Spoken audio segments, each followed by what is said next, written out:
Halo brother, iOS 17.4 baru aja dirilis dan bisa kita cek untuk iPhone 14 punya gua ini udah ada di iOS 17. Masuk ke general, di about-nya bisa dicek di sini. Udah iOS 17.4, di build numbernya 21E219. Yes, untuk size update-nya ini nggak terlalu gede, sekitar 1 gigaan doang. Bisa kalian lihat di sini. Ini size update dari iOS 17.4 yang ada di iPhone 14 punya gua ini. Size update-nya ada di 1,62 GB. Buat kalian yang pakai versi RC, ini iPhone gua juga pakai versi RC dan ternyata masih ada update juga. Dari versi RC ke versi Public-nya memang lumayan gede, jadi 5,86 GB untuk iPhone XR. Biasanya memang kalau dari versi RC ke versi public rilis resminya itu gede karena bukan update, lebih ke kayak install ulang si iOS-nya. Jadi wajar kalau ukurannya gede. Kalian pastiin aja install pakai WiFi yang stabil dan kencang. Selain itu buat kalian yang pakai iPhone lama yang cuman support di iOS 16, ini juga ada update. Kalian masuk aja ke menu setting, pilih general, lalu klik software update. Di sini iPhone gua diinstal iOS 16 dan bisa kalian cek di sini akan muncul updatean terbaru yaitu 16.7.6. Tinggal kalian download dan install aja. Oke, baik lagi di iPhone 14 punya gua ini. Untuk iPhone storage-nya bisa kita cek dulu. Ini loadingnya cukup cepat dan bisa kita lihat di sini untuk iOS-nya 17.4 sekitar 11 gigaan. Dan sistem datanya ini ada sekitar 4,92 GB, relatif normal menurut gua, nggak ada yang aneh-aneh dan nggak ada yang kelihatan bugs dan lain sebagainya. Ini menurut gua udah cukup oke.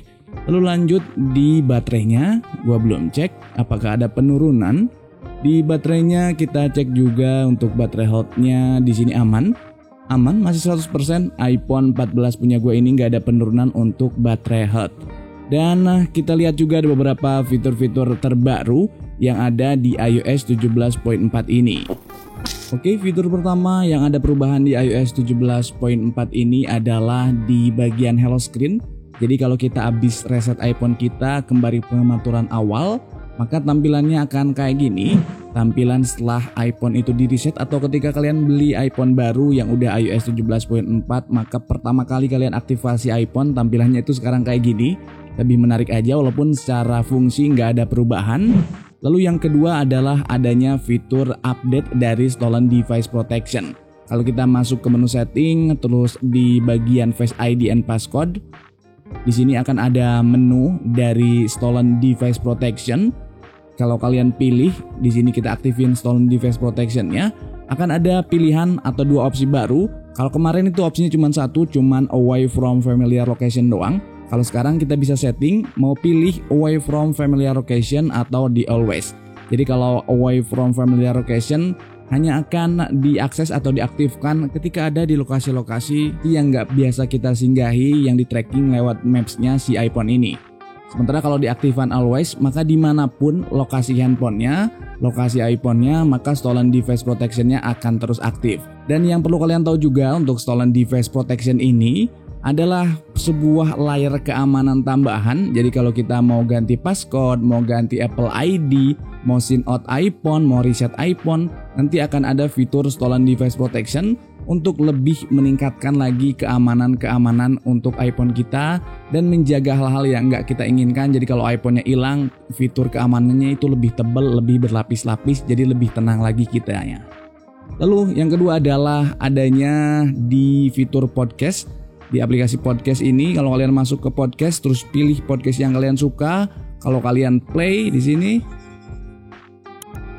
kalian bisa lihat di sini akan ada transkripnya. Nah, dari teks dari podcastnya itu akan ada transkripnya, bisa kita aktifkan di sini. Mirip halnya di Apple Music ada liriknya. Jadi kita bisa lebih enak kalau mungkin suaranya nggak jelas atau mungkin sedang ada dalam perjalanan buntuh teks untuk melihat transkripnya, bisa ngebantu kita sambil dengerin podcast sambil baca transkripannya. Lalu berikutnya adalah di bagian widget clock. Kalau kalian masuk ke widget terus pilih widget clock, di sini akan ada pilihan baru yaitu widget city clock. Kalian misalkan di add aja di home screen, lalu kita klik, kita bisa cek di sini wilayah-wilayah waktu di berbagai kota dan lumayan berfungsi, lumayan berguna. Kita juga bisa setting kotanya di sini. Kita bisa disetting kotanya di mana posisi kita berada untuk sebagai acuan waktu utama yang akan kita gunakan gitu.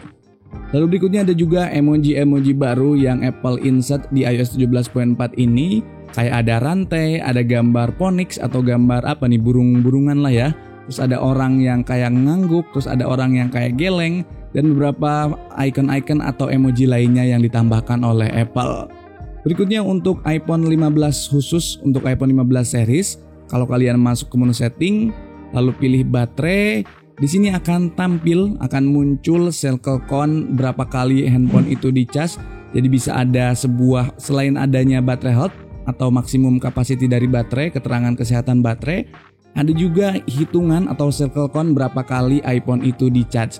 Namun untuk iPhone 14 ke bawah itu nggak bisa, hanya ada di iPhone 15 series aja. Ada di iPhone 15 reguler, 15 Plus, 15 Pro, dan 15 Pro Max. Untuk yang seri di bawahnya itu nggak ada, termasuk iPhone gua ini iPhone 14 nggak ada dan nggak bisa. Cuman munculin BH doang. Dan fitur-fitur tersebut ada juga fitur yang khusus ada di Uni Eropa, di negara-negara Eropa. Kalau untuk kita Asia, khususnya Indonesia itu belum ada. Yang pertama adalah bisa melakukan install aplikasi di luar App Store atau disebut juga side loading. Dan ini memang terkait dengan adanya peraturan Undang-Undang DMA atau Digital Market Act yang berlaku di Uni Eropa yang mengharuskan atau memaksa Apple untuk tidak memonopoli sebuah perdagangan khususnya di software sehingga bisa diinjek atau bisa diinstalkan aplikasi di iPhone-nya di luar dari App Store. Mengingat Uni Eropa itu pasar yang cukup gede banget, market yang cukup luas, jadi mau nggak mau Apple harus ngikutin maunya mereka. Tapi untuk pasar Asia dan pasar wilayah lainnya, itu belum ada fitur tersebut. Berikutnya adalah bisa nge-setting default browser yang bisa diubah oleh user, khusus juga di Eropa. Jadi kalau kita biasanya pakai browser untuk iPhone ini hanya Safari, kalau negara-negara Eropa ketika mengklik browsernya, maka akan muncul prompt atau opsi di sana akan diminta untuk memilih default browser yang akan mereka gunakan. Bisa Safari bawaan iPhone, bisa Google Chrome, bisa Brave dan lain sebagainya sesuai dengan apa yang udah diinstal di iPhone-nya. Tapi untuk region Indonesia sekali lagi fitur itu belum tersedia. Dan yang terakhir yang juga tetap ada cuman di Eropa doang, yaitu fitur NFC ini bisa diakses oleh bank dan pihak aplikasi ketiga, nggak cuman dengan Apple Pay doang. Sekali lagi khusus ada di Eropa.